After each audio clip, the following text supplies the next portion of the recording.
bagaimana kabarnya hari ini? Mudah-mudahan sehat semuanya ya. Alhamdulillah. Baik anak-anak, sebelum kita memulai pembelajaran, terlebih dahulu kita berdoa. Before we start our lesson today, let's pray together. Pray begins, sikap berdoa. Bismillahirrahmanirrahim. Amin. Oke anak-anak, sebelum kita memulai pembelajaran, kita akan bernyanyi bersama. Kita akan menyanyikan lagu Tepuk Ayo Semangat.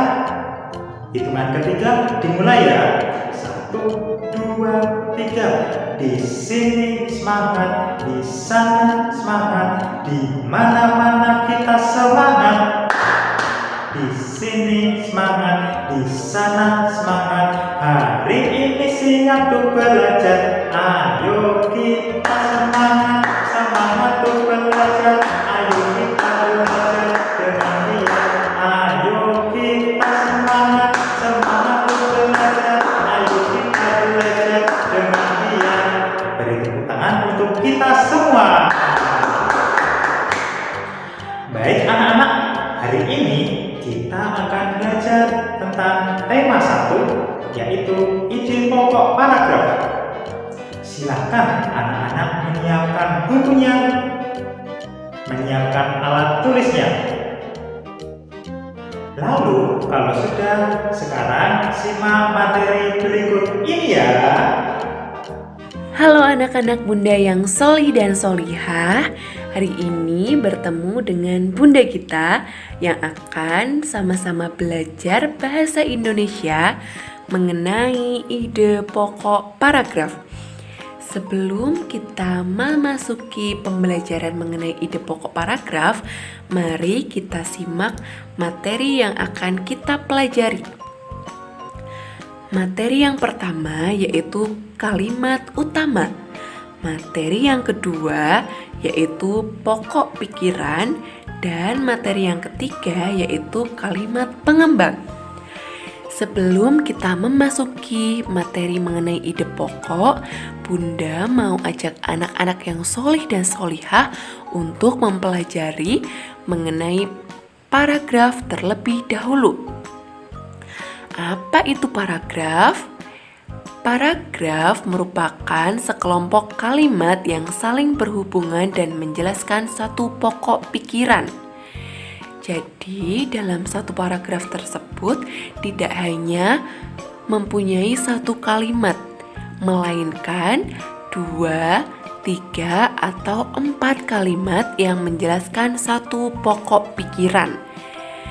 Ciri-ciri dari paragraf yang paling dapat mudah diamati yaitu kalimat pertama menjorok ke depan, kemudian diikuti dengan kalimat kedua, ketiga, dan keempat yang saling berhubungan dan menjelaskan satu pokok pikiran. Pokok pikiran juga disebut dengan ide pokok atau gagasan utama. Jadi pokok pikiran sama dengan ide pokok, sama dengan gagasan utama. Jadi semuanya itu mempunyai arti yang sama. Kemudian ide pokok biasanya disajikan dalam bentuk kalimat utama.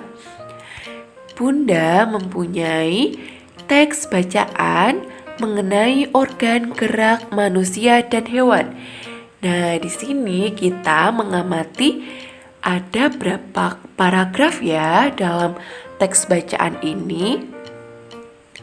Paragraf pertama bisa kita lihat dari kalimat salah satu ciri makhluk hidup adalah bergerak. Kalimat pertama ini menjorok ke depan sehingga disebut satu paragraf, hingga kalimat makhluk hidup akan bergerak apabila ada rangsangan yang mengenai sebagian atau seluruh bagian tubuhnya. Ini adalah satu paragraf.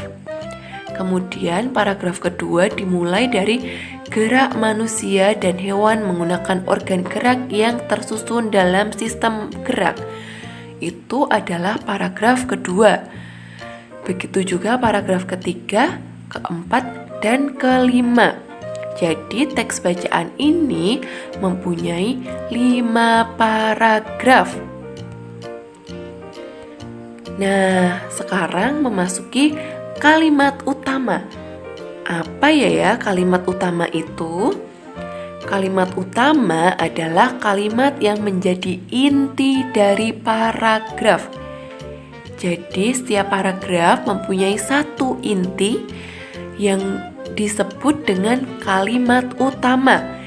Ciri-cirinya yaitu kalimat utama yang berdiri sendiri dan memiliki arti yang jelas. Jadi kalimat utama itu berdiri sendiri dan mempunyai arti yang jelas sehingga disebut dengan kalimat utama. Kemudian setelah kalimat utama kita juga mempunyai kalimat pengembang.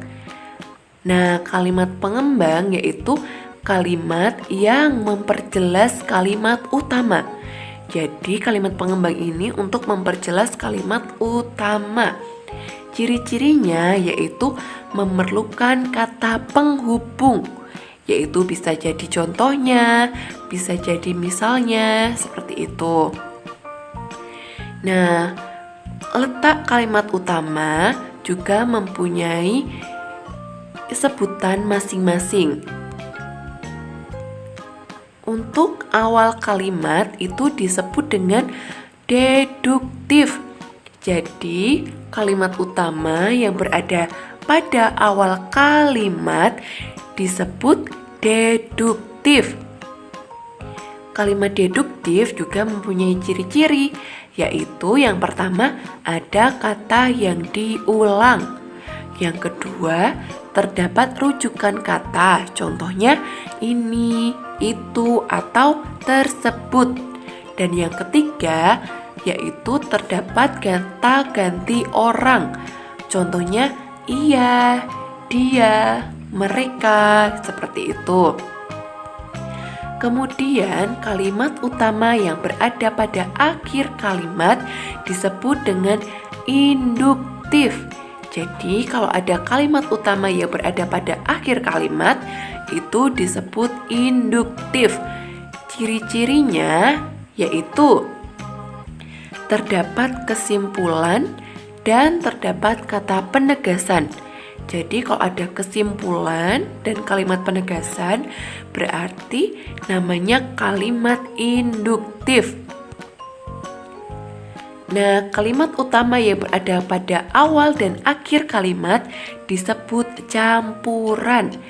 Jadi kalimat utama yang berada di akhir dan di awal kalimat merupakan kalimat utama campuran. Di sini Bunda mempunyai contoh paragraf, yaitu kita baca ya paragrafnya. Salah satu ciri makhluk hidup adalah bergerak. Secara umum, gerak dapat diartikan berpindah tempat atau perubahan posisi sebagian atau seluruh bagian dari tubuh. Makhluk hidup akan bergerak apabila ada rangsangan yang mengenai sebagian atau seluruh bagian tubuhnya. Mari kita identifikasi paragraf yang ada pada video ini. Nah, kita cari dulu ide pokoknya. Ide pokok pada paragraf ini adalah salah satu ciri dari makhluk hidup adalah bergerak. Nah, ini adalah ide pokok dari paragraf. Kemudian kalimat pengembangnya yaitu secara umum gerak dapat diartikan berpindah tempat atau perubahan posisi sebagian atau seluruh bagian dari tubuh. Makhluk hidup akan bergerak apabila ada rangsangan yang mengenai sebagian atau seluruh bagian tubuhnya. Jadi kalimat pengembang ini merupakan kalimat yang mengembangkan dari ide pokok sebelumnya. Nah, itu tadi materi mengenai ide pokok paragraf. Sekian materi yang dapat Ibu sampaikan. Semoga bermanfaat ya anak-anak yang solih dan solihah. Baik anak-anak, apakah sudah paham materi pada hari ini? Sangat mudah bukan? Hari ini kita belajar tentang apa? Yang pertama, kita belajar tentang kalimat utama dan pokok pikiran. Yang kedua, kita belajar tentang menceritakan isi teks bacaan. Yang ketiga, kita belajar menjelaskan pokok pikiran dan kalimat pengembang. Nah, anak-anak sekarang mengerjakan kuis yang ada di e-learning. Bapak yakin anak-anak mengerjakan dengan baik dan maksimal. Oke anak-anak, di rumah tetap menjaga kesehatan, berbakti kepada kedua orang tua, karena di sekolah teladan semua anak itu hebat. Mari kita tutup pembelajaran pada hari ini dengan membaca hamdalah bersama-sama. Nahtatib bilhamdalah, alhamdulillah. Bapak cukupkan pembelajaran pada hari ini. Apabila ada salah kata, mohon maaf. Sekian dan terima kasih. Wassalamualaikum